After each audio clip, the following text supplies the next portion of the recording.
Mau apa kata orang, mau kata orang gue kayak batu, nggak tahu diri, terserah.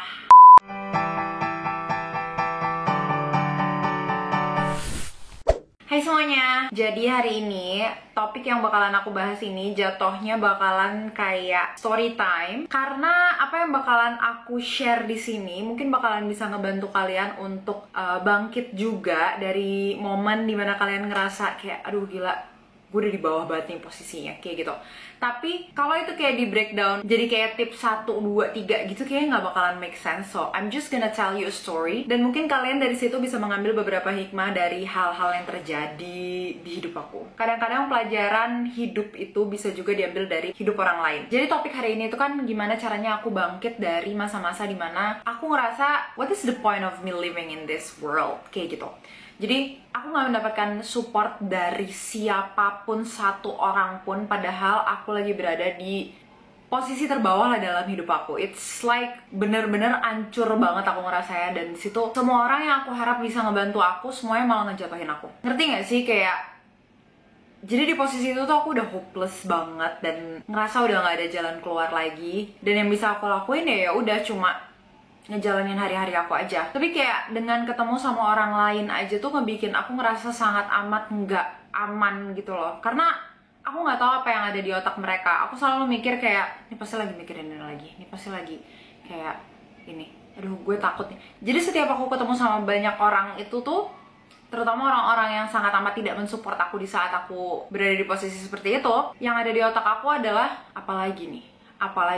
Padahal belum tentu dia bakalan nyerang aku, tapi rasa takut yang aku rasain itu tuh bener-bener konstan dan nggak pernah berhenti. Setiap detiknya kalau aku lagi nggak sendirian, itu aku ngerasa takut. Menurut aku hal ini adalah hal yang paling bikin trauma dalam hidup aku. Bener-bener ya sampai sekarang pun aku masih berusaha untuk bisa bangkit dari sana, tapi ya I'm doing so much better. Aku nggak akan cerita lengkapnya masalahnya apa, karena bisa membuat malu sangat banyak orang, terutama orang-orang yang ngebuat aku berada di posisi tersebut. Tapi yang jelas posisinya di situ, dimana aku ngelakuin suatu hal aja, itu tuh bakalan dicecer sama mereka. Bakalan kayak kesannya aku ngelakuin kesalahan yang sangat-sangat besar, padahal sebenarnya menurut aku dan menurut banyak sahabat aku itu bukanlah sesuatu yang salah gitu. Itu cuma sesuatu hal yang ya udah bakalan dilakuin aja dalam hidup kita. Tapi ya aku nggak tahu apa yang membuat orang-orang tersebut tidak mempercayai apapun sedikit pun yang aku bilang ke mereka. Well, aku nggak tahu sih sebenarnya mereka percaya sama banyak hal yang aku omongin atau enggak, tapi yang jelas apapun yang aku omongin untuk membuat aku keluar dari masalah tersebut nggak menghasilkan apa-apa. Yang ada aku malah kayak kena panic attack tanpa aku sadar kalau itu adalah panic attack. Jadi kayak pada saat aku ngobrol itu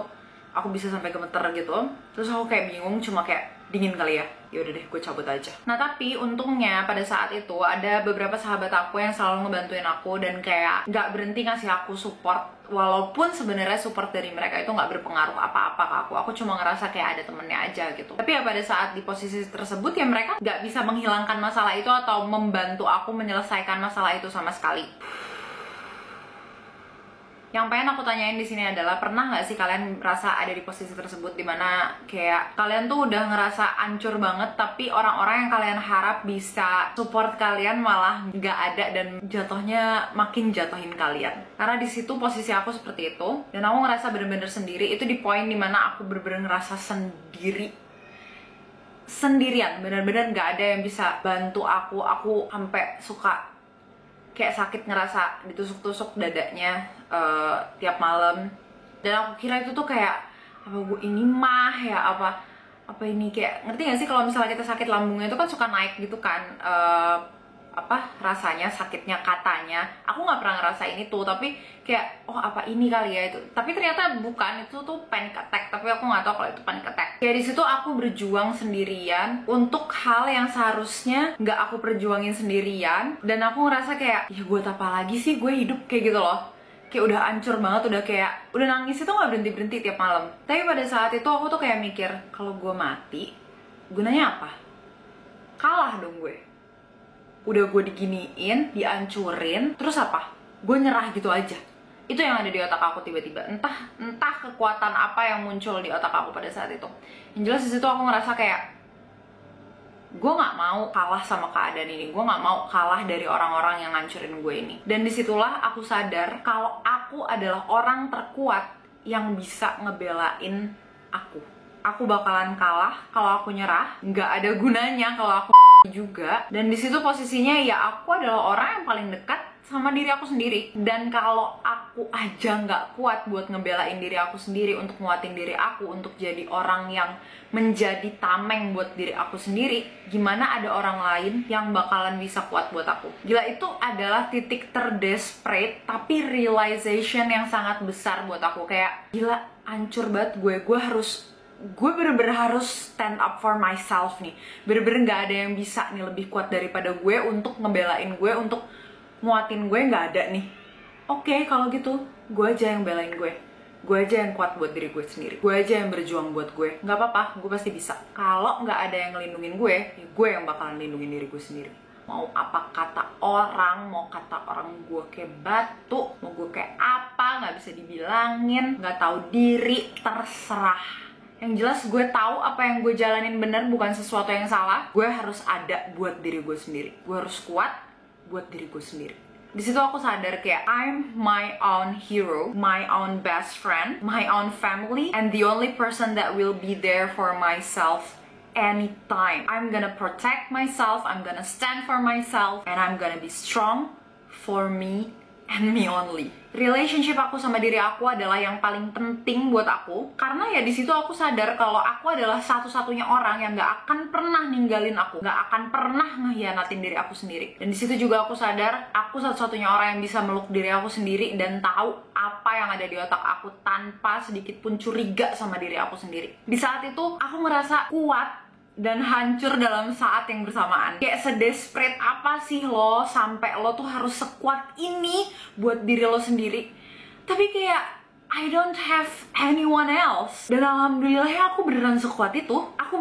Ternyata aku beneran sekuat itu buat diri aku sendiri. Dan aku gak pernah sadar. Mau orang ngomong apa ke aku jawab enggak, serah, enggak.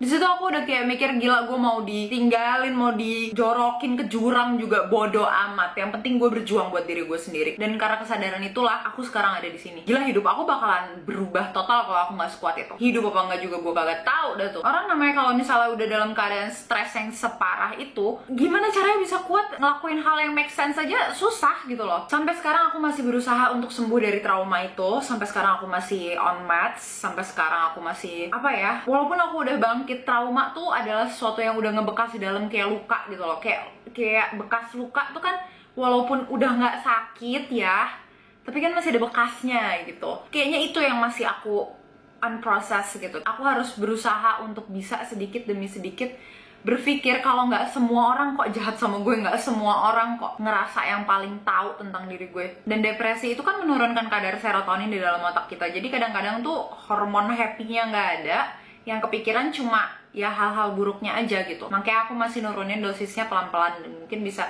kayak waktu itu aku udah sempet lepas, tapi ada hal yang bikin aku harus balik on meds lagi. Tapi yang jelas aku ngerasa ini adalah satu-satunya jalan untuk aku bisa hidup dengan normal lagi. Dan aku juga nggak depend sama obat doang. Aku terapi juga untuk ngilangin masa-masa traumatis itu di dalam otak aku. Kayak memori-memorinya pada dibenerin semuanya. Kayak pada saat aku sendirian itu bener-bener dimasukin, ada diri aku sendiri yang masuk ke sana.